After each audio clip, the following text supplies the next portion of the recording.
Hello बच्चों, कैसे हैं आप सब। आप सभी का स्वागत है हमारे यूट्यूब चैनल रितु एकेडमी में। बच्चों, लास्ट लेक्चर में मैंने आप लोगों को 1.1 मैथ्स पार्ट 1 का 1.1 सिखाया था। अब मैं आपको सिखाने जा रही हूँ 1.2। 1.2 एक्सरसाइज सिखाने से पहले मैं आप लोगों को कुछ बेसिक बताऊंगी जो बहुत ही आसान सा है, उसे हम देख लेंगे, फिर 1.2 शुरू करेंगे। ठीक है। इसके पहले मैं आप लोगों से बोलना चाहती हूँ कि अगर आपने हमारे चैनल को सब्सक्राइब किया है तो उसके लिए थैंक यू। अगर नहीं किया है तो प्लीज़ हमारे चैनल को लाइक करिए, सब्सक्राइब करिए और अपने फ्रेंड्स लोगों के साथ शेयर करिए। ठीक है। और बेल आइकन को दबाना मत भूलना, उससे आने वाली वीडियो की आप लोगों को जानकारी मिल जाएगी। ठीक है। तो चलिए स्टार्ट करते हैं। 1.2 के कुछ बेसिक, मतलब जो स्टार्टिंग में कुछ पॉइंट दिए हैं, कुछ 8-9 पॉइंट आपको दिए हैं, वो मैं ज़रा सा हल्का सा आपको उससे अवगत कराती हूँ कि वो क्या है। ठीक है। ताकि अगर आपके अंदर कुछ डाउट रह गया हो तो वो वहाँ पे क्लियर हो जाए। ठीक है। तो चलिए स्टार्ट करते हैं। देखिए आप लोग, क्या दिया हुआ है आपके बेसिक में, पहले पॉइंट दिया हुआ है, आप देखेंगे तो आपके पेज नंबर 6 पे दिया हुआ है। पहला पॉइंट क्या है? रेखाखंड। इट्स मीन्स रेखाखंड किसे कहते हैं, रेखाखंड क्या है। तो क्या इसमें दिया है कि बिंदु ए, बिंदु बी तथा इन दो बिंदुओं के मध्य स्थित समस्त बिंदुओं का संघ समुच्चय ही रेखाखंड ए बी होता है। जैसे मैंने पॉइंट डाल दिया यहाँ पे 1,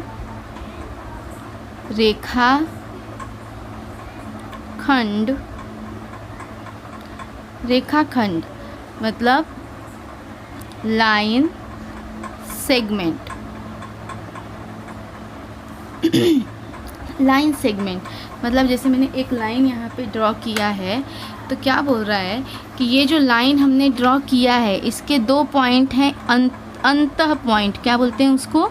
अंतः पॉइंट, यानी अंतिम 2 पॉइंट। यहाँ से आप देखेंगे तो ये इसका अंतिम पॉइंट ए है, चाहे अंतिम बोलिए चाहे स्टार्टिंग बोलिए, यहाँ पे ये है। तो ये क्या हो गया? A B. इसे हम क्या कहेंगे? इसे हम कहेंगे रेखाखंड। रेखाखंड में स्थित जितने भी बिंदु होते हैं, क्या ये रेखाखंड सिर्फ 2 बिंदुओं से बना है बच्चों? नहीं, ये रेखाखंड कई सारे बिंदुओं के समूह से बना है। संघ इसमें क्या बोलते हैं? बोलते हैं कि बिंदु ए, बिंदु बी तथा इन 2 बिंदुओं के मध्य स्थित समस्त बिंदुओं का संघ समुच्चय ही रेखाखंड कहलाता है। ये हो गया हमारा रेखाखंड ए बी। इसको हम लिखेंगे रेखाखंड ए बी। रेखाखंड ए बी को हम संक्षेप में लिखते हैं रेखाखंड ए बी। रेखाखंड ए बी को हम संक्षेप में क्या लिखेंगे? संक्षेप में लिखेंगे रेख ए बी। आप लोग जब लिखते हो तो आपने ध्यान दिया होगा कि रेखाखंड ए बी नहीं सब लिखते हैं, रेख ए बी लिखते हैं या फिर रेखा ए बी लिखते हैं। तो रेखा किसे कहेंगे हम आगे देखेंगे, पहले हम रेखाखंड के बारे में जानकारी लेते हैं कि ये हो गया हमारा क्या? रेख ए बी।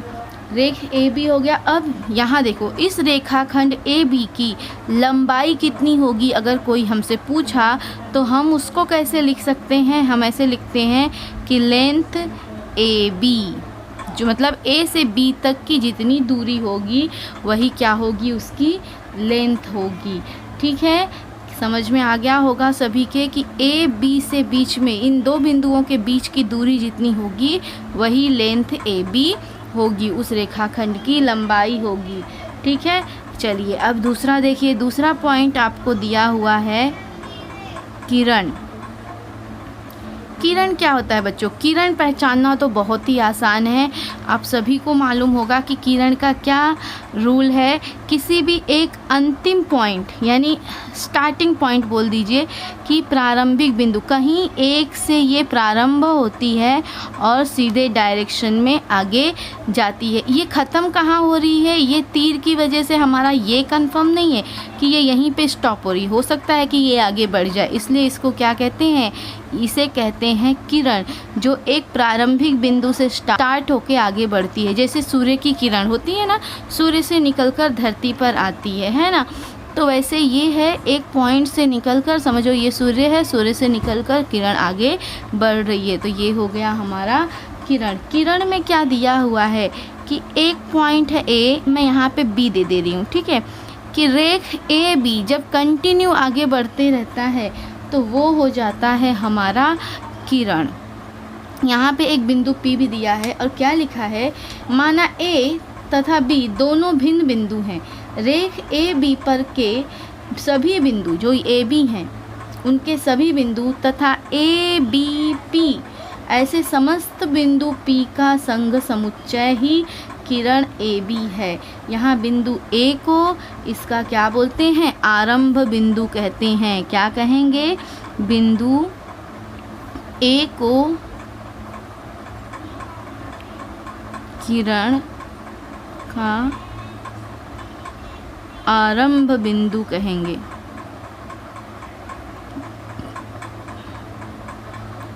यहाँ पे बच्चों, हाँ यहाँ पर ऐसा नहीं कि आप कहीं पे भी बोलोगे कि किरण के आरंभ बिंदु ए ही है, ठीक है। इस जगह पे यहाँ पे ए दिया है इसलिए ए, अगर सपोज़ यहाँ ए नहीं रहता कुछ और रहता तो जो रहता वो नाम हम लिखते, ठीक है। थर्ड पॉइंट क्या दिया है आपको, थर्ड पॉइंट दिया है रेखा। जो मैंने आपको यहाँ सिखाया था, मतलब बताया था कि रेख एक होता है, एक रेखा होता है। अब देखिए रेखा, रेखा का क्या मतलब होता है। रेखा को हम लाइन कहते हैं और किरण को हम कहते हैं इंग्लिश में रे। ये होता है लाइन। लाइन में क्या है, देखिए लाइन का एक सिंपल सा दिया हुआ है कि जैसे ये किरण है तो ये किरण एक डायरेक्शन में जा रही है। रेखा में क्या होता है कि ये इसके अपोजिट भी होता है और पूरे को मिलाकर एक रेखा बनती है। जैसे क्या लिखा है आप देखेंगे कि किरण ए बी का बिंदु समुच्चय तथा उसकी विपरीत किरण का बिंदु समुच्चय मिलकर जो संघ समुच्चय बनता है वही रेखा ए बी का बिंदु समुच्चय होता है। मतलब सपोज़ कि कोई किरण ऐसे खींची हुई है, जैसे ऊपर वाली किरण को मैं यहाँ पर वापस खींच रही हूँ, ये ऊपर की किरण खींची है, ठीक है, ये ए है, ये बी है, ये पी है, इसके विपरीत में भी खींच देती हूँ, ठीक है। यहाँ पे मैंने खींच दिया विपरीत डायरेक्शन में, तो ये क्या हो गया, ये जो है ये पूरा हमारा बन गया रेखा। इसको मैं लिख सकती हूँ कि रेखा ए बी। आई होप बच्चों आप लोगों को समझ में आ रहा है मैं क्या बोल रही हूँ। अब हमारा फोर्थ पॉइंट है सर्वांगसम रेखाखंड। सर्वांगसम रेखाखंड। सर्वांगसम रेखाखंड क्या होता है बच्चों, जब किसी भी दो रेखाखंडों की लंबाई समान होती है तो उसे हम कहते हैं सर्वांगसम रेखाखंड। अगर आप देखिए तो चलिए मैं आपको दिखाती हूँ। मैंने दो रेखा खींची,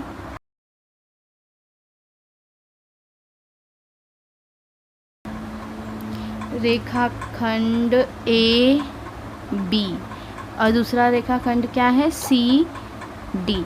इनकी लंबाई समान है तो मैं इसको कैसे लिखूंगी, मैं लिखूंगी लेंथ ए बी समान है किसके, लेंथ सी डी के, है ना। जब इन दोनों के लेंथ समान होंगे तो देखो रेखाखंड को हम शॉर्ट फॉर्म में क्या लिख देते हैं, रेख लिखते हैं। तो हम लिखेंगे तो रेख ए बी सर्वांगसम होगा रेख सी डी के। अब आप ये सोच रहे होंगे कि यहाँ मैंने एल लिखा, यहाँ मैंने रेख क्यों लिखा। तो बच्चों मैं आपको बता दूँ और ये आगे भी आपके यूज़ में आएगा कि जब हम लेंथ का यूज़ करते हैं तो वहाँ पे हमेशा बराबर लगाते हैं, लंबाई हमेशा बराबर होती है, ठीक है। और जब हम रेख लिखेंगे तब वहाँ पे सर्वांगसम लगाएंगे, यानी सर्वांगसम लिखने के लिए आपको यहाँ रेख लिखना होगा ना कि लेंथ लिखना होगा, ठीक है। अगर आप लेंथ लिख रहे हैं तो याद रखना इज इक्वल टू लगाते हैं, ठीक है बच्चों। चलिए आगे देखते हैं। फिफ्थ पॉइंट क्या है आपका दिया हुआ, फिफ्थ पॉइंट आपका दिया हुआ है रेखाखंडों की सर्वांग समता के गुणधर्म। रेखाखंडों की सर्वांग समता के गुणधर्म। इसमें देखिए 3 गुणधर्म दिए हुए हैं।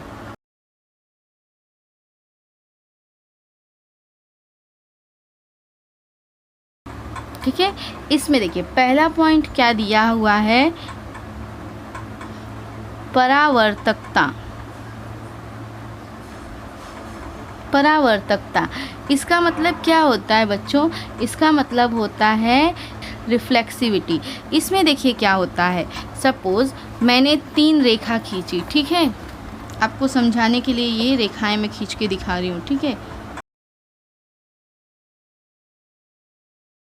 देखिए मैं इनके नाम भी रख देती हूँ। ये होता रहा है A B C D E F, ठीक है। अब यहाँ देखिए रिफ्लेक्सिविटी यानी परावर्तकता का क्या मतलब होता है, इसका मतलब होता है कि किसी एक रेखा का अपने आप का ही सर्वांग सम, मतलब हम ऐसा लिख सकते हैं कि रेख या रेख ए बी सर्वांग सम है रेख ए बी की, ठीक है। इसका मतलब क्या हुआ, परावर्तकता के नियम का, कि मतलब कोई रेखा खुद अपने आप की सर्वांग सम होती है। सेकेंड पॉइंट क्या दिया हुआ है हमारा, सममिति। सममिति यानी 2 अलग रेखाएं, चलिए मैं आपको बताती हूँ, इसका इंग्लिश क्या है, सिमेट्री। अगर रेखा ए बी सर्वांग सम है रेखा सी डी के, तो क्या होगा, वही बात हो जाएगी कि सी डी भी सर्वांग सम हो जाएगा रेखा ए बी के। तो हम यहाँ पे लिख सकते हैं कि रेख ए बी सर्वांग सम है रेख सी डी के। तो क्या होगा भाई, तो ये होगा कि रेख सी डी सर्वांग सम हो जाएगा रेख ए बी के। अब हम थर्ड पॉइंट देखते हैं। थर्ड पॉइंट क्या दिया हुआ है, देखिए थर्ड पॉइंट आपको दिया हुआ है बच्चों कि संक्रामकता। संक्रामकता यानी जैसे हम लोग बोलते हैं ना कि संक्रामक रोग बोलते हैं जिसको, संक्रामक रोग। तो यहाँ पे रोग नहीं है भैया, यहाँ पे रोग तो होना भी नहीं चाहिए, सबको बचाएं भगवान। संक्रामकता का मतलब होता है एक से दूसरे तक फैलना, है ना। तो उसका यूज़ यहाँ पे कैसे है, देखो इसमें क्या होता है बच्चों कि जब कोई रेख किसी रेख के सर्वांग सम हो, जैसे मैं आपको यहाँ समझा देती हूँ। यहाँ देखिए रेख ए बी सर्वांग सम है रेख सी डी के, ठीक है, और जो रेख सी डी है वो सर्वांग सम है रेख ई एफ के। ई एफ के ध्यान से सुनिएगा कि रेख ए बी जब सर्वांग सम है सी डी के और रेख सी डी सर्वांग सम है ई एफ के, तो इसका मतलब क्या हुआ कि रेख ए बी किसके सर्वांग सम हो जाएगा, ई एफ के सर्वांग सम हो जाएगा। जो रोग इसको फैला है, समझो कोरोना ही आजकल देखो फैल रहा है, कोरोना इसको हुआ था, इसने इसको दे दिया, इसके पास मिलने ये आया, इसको भी हो गया, मतलब कोरोना पॉजिटिव ये है तो कोरोना पॉजिटिव ये भी हो गया, ठीक है। तो चलिए आगे देखते हैं इसका यूज़ कैसे लिखेंगे, कैसे इसको हम यहाँ देखते हैं। देखिए हम लिखेंगे कि रेख ए बी सर्वांग सम रेख सी डी, ठीक है, फिर रेख सी डी सर्वांग सम रेख ई एफ। जब ये सर्वांग सम इसके और ये सर्वांग सम इसके, तो क्या होगा, ये सर्वांग सम हो जाएगा इसके। तो हम लिखेंगे तो रेख ए बी सर्वांग सम हो जाएगा रेख ई एफ के, ठीक है। सभी के समझ में आ गया कैसे हुआ ये, चलिए ठीक है। इन सब का यूज़ हम आगे क्वेश्चन करेंगे ना बच्चों, तो उसमें होता है, बहुत जगह पे यूज़ होता है। बहुत सारी रेखाएं हमें मिलती हैं जिनको इस तरीके से हमें सर्वांग सम करना रहता है, ठीक है। चलिए हम आगे बढ़ते हैं, पॉइंट नंबर आपका देखते हैं। अब ये हमारा चल रहा है 6 पॉइंट, ठीक है। 6 पॉइंट में क्या देखा है कि रेखाखंड का मध्य बिंदु, रेखाखंड का बिंदु। अच्छा बच्चों बताओ, रेखाखंड का मध्य बिंदु कितना होगा? चलिए देखिए, मैंने एक रेखाखंड खींचा, इसको मैंने डाला पॉइंट ए और ये पॉइंट बी, ये होता है पॉइंट, है ना।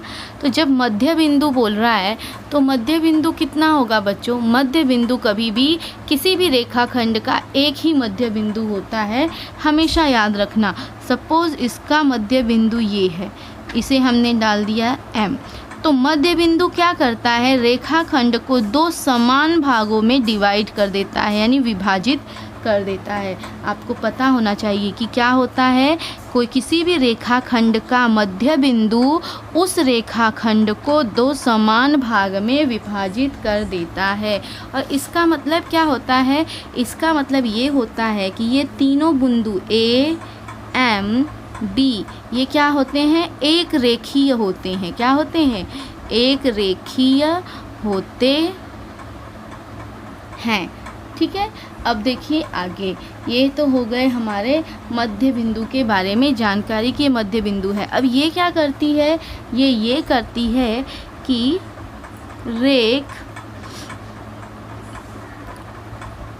ए बी का मध्य बिंदु M है तो क्या होगा भाई? तो ये होगा कि रेख AM जो है वो क्या हो जाएगा? सर्वांगसम हो जाएगा रेख MB के। देखो AM किसके सर्वांगसम हो गया? MB के सर्वांगसम हो जाएगा। ठीक है, बस इसी को हमें यहाँ देना है। ये भी क्वेश्चन आपको, जब हम क्वेश्चन सॉल्व करेंगे तो ये सारी चीज़ें बच्चों आपको आती हैं। ठीक है, तो मैं एक बेसिक दे रही हूँ, बोर होने की ज़रूरत नहीं है। आप एक बार देख लेंगे तो भी ये अच्छा आपके समझ में आ जाएगा। ठीक है, कि रेखा M अगर मध्य बिंदु है, बिंदु M किसी रेखा AB का मध्य बिंदु है, तो इसका मतलब है कि वो रेखा AB को क्या कर रहा है? एकदम बराबर भाग में विभाजित कर रहा है। ठीक है, अब आपका 7वां पॉइंट क्या है बच्चों? 7वां पॉइंट है आपका रेखाखंडों की तुलना। ठीक है भाई, चलो हम इसकी तुलना कर लेते हैं। तुलना करने के लिए हमें क्या करना है कि 2 रेखाखंड दिए हुए हैं तो उनको देख लो। एक रेखाखंड ये हो गया और दूसरा मैंने एक ले लिया ये। अब ये मेरा हो गया AB और ये मेरा हो गया CD। अब देखो, इसको तो देख के कोई भी बता सकता है कि कौन सा बड़ा है कौन सा छोटा है, लेकिन हमें क्या यहाँ पे जानकारी लेनी है? हमें सिर्फ ये जानकारी लेनी है कि इसको हम लिखेंगे कैसे। ठीक है, लंबाई AB क्या है, लेंथ क्या है इसकी, कौन सी छोटी है कौन सी बड़ी है। तो हम पहले देखते हैं ऐसे कि लेंथ AB जो है वो क्या है? छोटा है। किससे? लेंथ CD से, है ना। तो हम उसको ऐसे ले लिए। अब यहाँ देखो, रेख में लिखना है तो हम कैसे लिखेंगे? हम लिखेंगे रेख AB ये छोटा है रेख CD के। ठीक है, बस यही चीज़ आपको दिया है कि हम इसको ऐसे लिख सकते हैं। ठीक है, इसको हम घुमा के ऐसे भी लिख सकते हैं। आप चाहो तो रेख CD को आगे लिख दो, ठीक है, और फिर उसको ऐसे करके और लिख दो रेख AB। हम देखिए बच्चों, चिड़िया कैसे, चिड़िया के बच्चे लोग को आप ध्यान में रखो कि चिड़िया का जो बच्चा होता है, जब उसकी मम्मा खाना लेके आती है तो क्या करते हैं? मुंह खोल देते हैं, है ना, ऐसे मुंह खोल देते हैं। तो जिसके पास ज़्यादा चॉकलेट रहेगा या जिसके पास खाने को मिलेगा उसी की तरफ सब मुंह खोलेंगे। तो इस बात को याद रखो। तो ये याद रहेगा कि जो बड़ा है वही खिला सकता है, यानी बड़ा पॉइंट ये है। ठीक है, फिर 8 नंबर देखो। 8 नंबर पर क्या दिया हुआ है? रेखाखंडों की या किरणों की लंबता। इसमें क्या दिया हुआ है बच्चों कि 2 रेखाखंड, 2 किरण या एक किरण तथा एक रेखाखंड को समाविष्ट करने वाली रेखा परस्पर लंब हो तो हम कह सकते हैं कि दोनों रेखाखंड या दोनों किरण या एक रेखाखंड परस्पर लंब हैं। मतलब समाविष्ट करने वाले से यहाँ क्या तात्पर्य है बच्चों? यहाँ देखिएगा, मैं आपको बताती हूँ। समाविष्ट करने से मतलब है कि सपोज़ जैसे कोई भी एक रेखा खींची है, ठीक है, ये रेखा है, चाहे आप इसको रेखा करो, चाहे इसको किरण मान लो, मैं इसे सिर्फ समझने के लिए आपको बता रही हूँ, ठीक है। अब इसको क्या करते हैं, किसी दूसरे रेखाखंड या फिर किरण को इससे समाविष्ट करते हैं, तो ये क्या हो जाएगा, ये दोनों एक दूसरे पर लंब माने जाएंगे। अगर ये एक दूसरे को लंब समाविष्ट कर रहे हैं तो, ठीक है, मतलब क्या है कि सी डी क्या है, लंब है ए बी पर, और हम ऐसे भी लिख सकते हैं कि ए बी लंब है सी डी पर, ठीक है। क्या लिखेंगे, ए बी लंब है सी डी पर या सी डी लंब है ए बी पर, ठीक है। देखिए यहाँ लिख देते हैं, रेख ए बी लंब है। अब देखिए इसको अगर आप चाहो रेखा बनाना तो रेखा दोनों तरफ का ले लेंगे तो रेखा हो ही जाएगा, रेखा ये सी डी, ठीक है। फिर आप ऐसे भी लिख सकते हो कि रेख ए बी क्या है, लंब है किरण सी डी पर, किरण सी डी पर। आप चाहो तो सिर्फ एक यहाँ से यहीं तक का मान लो तो किरण सी डी भी ये बन गया। ऐसे ही आप उसका उल्टा भी लिख सकते हो कि रेख सी डी लंब है रेखा ए बी पर, ठीक है। बस यही आपको यहाँ पे दिया हुआ है। लास्ट वाला पॉइंट आपको दिया है, 9th नंबर का पॉइंट है आपका, बिंदु की रेखा से दूरी। कोई बिंदु है तो बिंदु की रेखा से दूरी। सपोज़ कोई एक मैंने रेखा खींची, ठीक है, आप देखिए मैंने एक रेखा ऐसे खींच दी, इसका नाम मैंने रख दिया ए बी, ठीक है। ए बी बहुत पसंद आ गया, लग रहा है बार बार ए बी ही रख रही हूँ। यहाँ पे मैंने एक पॉइंट ले लिया सी। अब अगर कोई मुझसे पूछ रहा है कि इस बिंदु सी रेखा ए बी से कितनी दूरी पर है, मैं क्या कर रही हूँ, बिंदु सी डी एक खींच देती हूँ, मिला दे रही हूँ, तो मैं क्या बोलूँगी, बिंदु सी रेखा ए बी से कितनी दूरी पे है, तो जितनी सी डी के बीच की दूरी होगी वही बिंदु सी की दूरी होगी रेखा ए बी से या रेख ए बी से, है ना। देखो दिया हुआ है कि यदि रेख सी डी लंब है रेखा ए बी पर तथा बिंदु डी यह रेखा ए बी पर हो, तो मतलब क्या है कि ये इस पे क्या है, लंब है। और अगर रेखा डी, बिंदु डी जो है वो ए बी पर है, तो क्या लिखेंगे हम ये लिखेंगे कि बिंदु, यहाँ पे पहले मैं लिख देती हूँ कि रेख सी डी लंब हो रेख या रेखा, जो भी बोलो आप, इसको मैं आगे बढ़ा दूंगी तो ये रेखा ही बन जाएगा ना। यहाँ देखो मैं रेख भी इसको लिख सकती हूँ और आप भी लिख सकते हैं, और आप चाहें तो इसको ऐसे आगे बढ़ा के और रेखा का नाम भी दे सकते हैं। हमारा पॉइंट यही है, ठीक है, रेखा ए बी पर, ठीक है, ए बी पर अगर लंब है और हमसे पूछा जा रहा है कि सी से दूरी कितनी है, तो हम यहाँ लिखेंगे कि यहाँ याद रखना कि इसे एक और नाम देते हैं, किसे, बिंदु डी को। यहाँ जो बिंदु डी है, बिंदु डी को लंब पाद कहते हैं, सी डी का लंब पाद कहते हैं, बिंदु डी को लंब सी डी का, यानी इसी के ऊपर खड़ा हो रहा है ना ये लंब, यानी इसको क्या कहते हैं, इसको हम लंब पाद भी कहते हैं, ठीक है। अब इस दूरी हमसे पूछ रहा है तो हम क्या लिखेंगे कि बिंदु